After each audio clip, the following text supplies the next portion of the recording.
लिखिए सम इफ,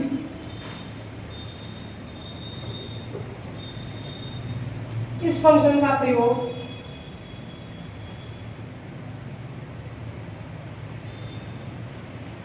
किसी भी प्रोडक्ट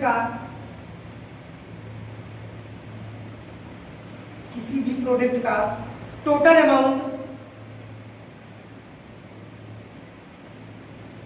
निकालने के लिए प्रयोग करते हैं।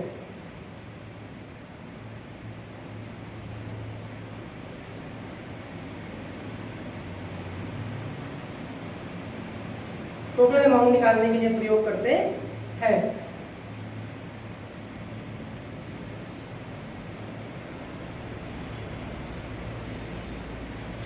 ठीक, देखिए इसका प्रयोग कहाँ किया जाता है। जैसे आप मान लीजिए किसी कंपनी में काम कर रहे हैं, किसी कपड़े के शोरूम में काम कर रहे हैं, तो अगर आप कंप्यूटर पर बैठे बिलिंग का काम कर रहे हैं, आप दिन भर में कितना आइटम बेच दिए, ठीक, कितना बिलिंग कर दिए। मान लीजिए आपके पास कपड़े की दुकान है, आप उसमें कोई व्यक्ति आया जीन्स खरीदा, कोई आया शर्ट खरीदा, कोई व्यक्ति आया टी शर्ट खरीदा। दिन भर में आप कम से कम 100-200 लोगों को इस तरीके से आपने आइटम को क्या किया, बेचा। लास्ट में आपको ये देखना है शाम को कि आपने आज दिन भर में, अगर किसी ने पूछ लिया या मालिक ने पूछ लिया कि आप ये बताइए आज जीन्स कितना बिका, या शर्ट आपने कितना सेल किया, या आपने टी शर्ट कितने क्वांटिटी में बेचा, तो इसके लिए हम किसका प्रयोग करेंगे, सम इफ का प्रयोग करेंगे। इसके लिए आप सबसे पहले आप एक टेबल बनाएंगे, serial number,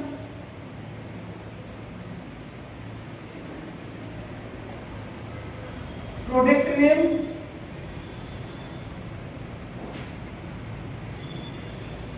quantity, unit,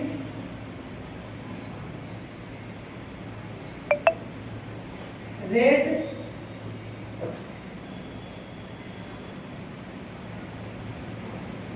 amount,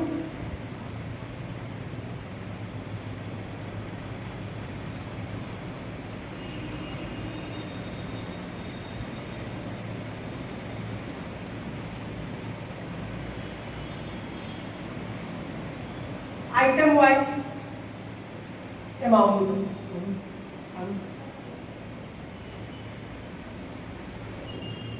यहाँ पर आपके प्रोडक्ट का नाम है, यहाँ पर क्वांटिटी है और यहाँ पर रेट है। अब आपको अमाउंट निकालना है, ठीक। अमाउंट निकालने के लिए जो फार्मूला होता है क्या होता है, क्वांटिटी गुणित रेट। आप क्वांटिटी और रेट का गुणा करेंगे तो आपका अमाउंट आ जाएगा। यहाँ पर आप जो फार्मूला प्रयोग करेंगे, equal to quantity into rate, bracket बंद, आप इंटर मारेंगे तो यहाँ पर अमाउंट आ जाएगा, एक का अमाउंट आएगा, आप उसको पकड़ के ड्रैग करेंगे तो सबका आ जाएगा, ठीक।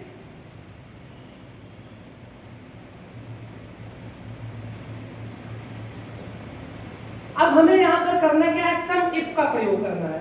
सम इफ के माध्यम से हमें ये पता करना है कि आज की डेट में हमने जीन्स कितने का, टोटल जीन्स हमने कितने अमाउंट का सेल किया है। मान लीजिए आप यहाँ पर एक आदमी है, कम से कम यहाँ पर आप दिन भर में आज की डेट में 200 आदमी ने शॉपिंग किया है। अब उसमें कम से कम आपने जीन्स को 50 बार सेल किया है।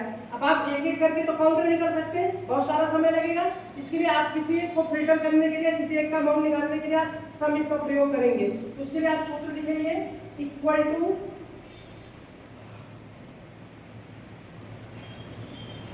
सम इफ ब्रैकेट सेल रेंज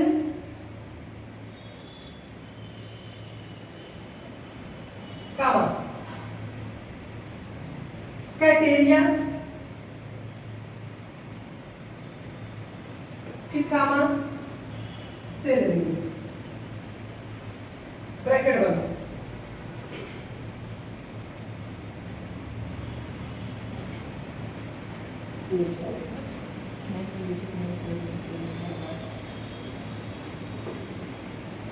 चलते हैं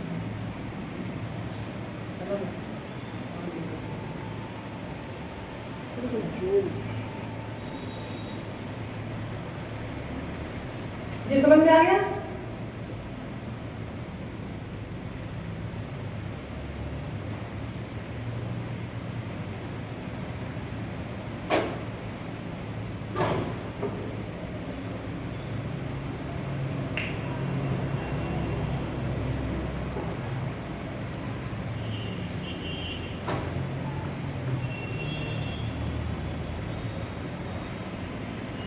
हो गया यहाँ तक? देखिए अब ये आपका फार्मूला है इसी पर हम रखेंगे। फिर यहाँ पर लिखेंगे हम इक्वल टू सम इफ। अब यहाँ पर क्या है? Cell range. सेल रेंज के स्थान पे हम सबसे पहले किसका देंगे? प्रोडक्ट का देंगे। ठीक, प्रोडक्ट का सेल रेंज देंगे। कहाँ से कहाँ तक? B1 से लेकर कहाँ तक आपका? B8 तक। B1 से कहाँ तक? B8 तक। अब उसके बाद यहाँ पर क्या है? कामा। यहाँ पर हम कामा लगाएंगे। फिर क्या कह रहा है? क्राइटेरिया। क्राइटेरिया मींस क्या होता है? हम किसका टोटल अमाउंट देखना चाहते हैं। जैसे हमें देखना है इसमें जीन्स का, तो यहाँ पर लिखेंगे डबल इन्वर्टेड कॉमा में जीन्स, फिर डबल इन्वर्टेड कॉमा में इसको बंद करेंगे। फिर उसके बाद यहाँ पर कामा है, कामा लगाएंगे। अब यहाँ पर कह रहा है फिर सेल रेंज। अब हम सेल रेंज किसका देंगे? टोटल अमाउंट का देंगे। अमाउंट का सेल रेंज देंगे क्योंकि इसमें से फिल्टर करना है और इस वाले अमाउंट से हमको क्या करना है? निकालना है। तो इसका सेल एड्रेस दे देंगे हम। यहाँ पर क्या हो जाएगा? F1 से लेकर कहाँ तक? F8 तक। जैसे ही इंटर मारेंगे आप, यहाँ पर आपका जीन्स का अमाउंट आ जाएगा कि जीन्स आपने कितना टोटल सेल किया है। ठीक, थोड़ा सा इसके बारे में लिख लीजिए, आसान हो जाएगा आप लोगों के लिए, कभी भूल जाएंगे तो।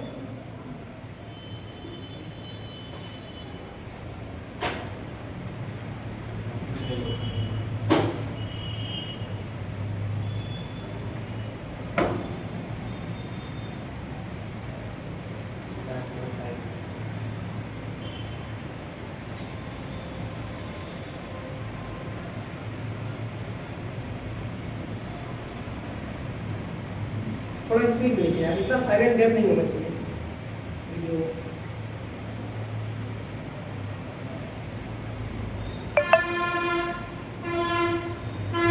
देखिए सबसे पहले इक्वल टू सम इफ लिखते हैं।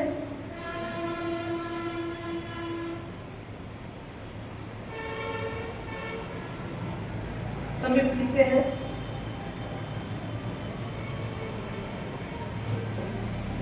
फिर सेल रेंज के स्थान पर, फिर सेल रेंज के स्थान पर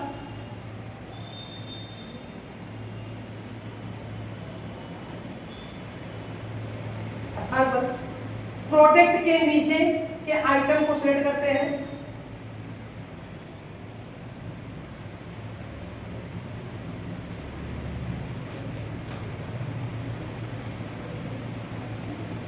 प्रोडक्ट के नीचे के आइटम को सिलेक्ट करते हैं। जैसे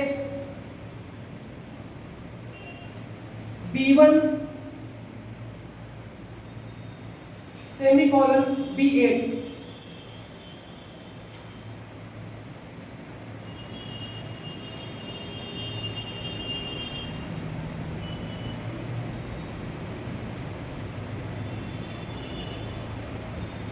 हो गया। फिर क्राइटेरिया के स्थान पर, क्राइटेरिया के स्थान पर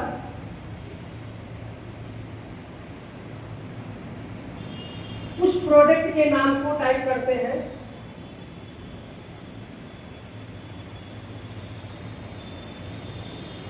जिसका टोटल अमाउंट निकालना है।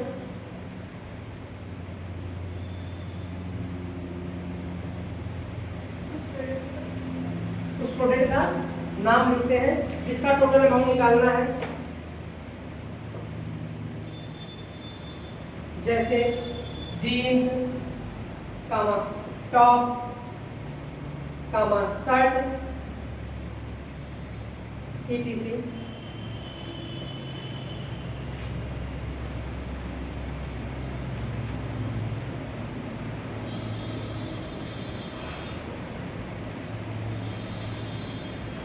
फिर सेल रेंज के स्थान पर,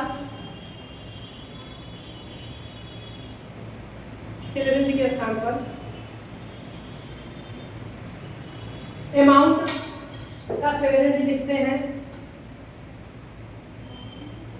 अमाउंट का सेल रेंज लिखते हैं।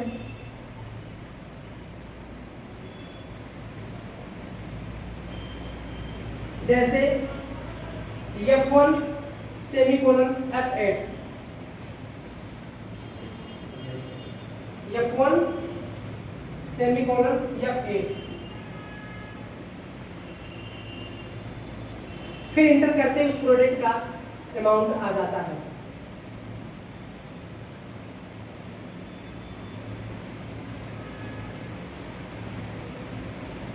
ठीक।